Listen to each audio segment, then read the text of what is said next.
And a big dust-up for one of President Obama's top advisors. He used some language that is clearly not allowed on the school bus, shall we say, and his name-calling was directed at Republicans. Van Jones, the so-called White House green job czar, handpicked by the commander-in-chief to lead the quest for a cleaner, greener planet.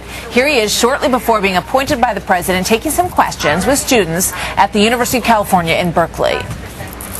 How were the Republicans able to push things through when they had less than 60 senators, but somehow we can't?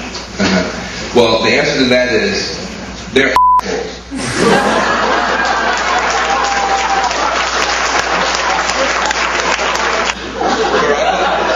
Barack Obama's not an asshole. So, now, I will say this. I can be an asshole. And some of us who are not Barack Hussein Obama are going to have to start getting a little bit uppity.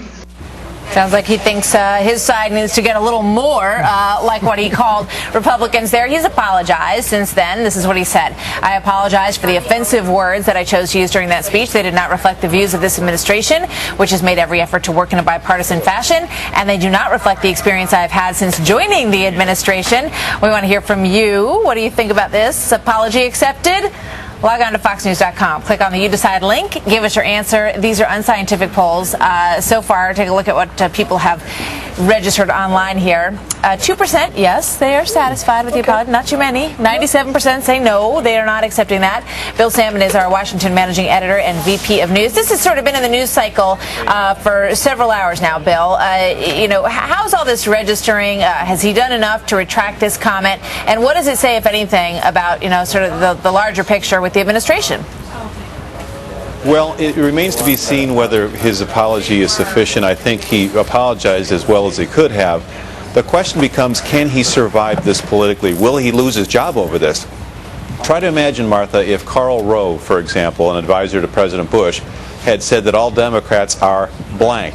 Yeah. It's hard to imagine him keeping his job. So I think what happens in this case will be sort of a textbook study of how the double standard that we've all talked about for so long really applies here.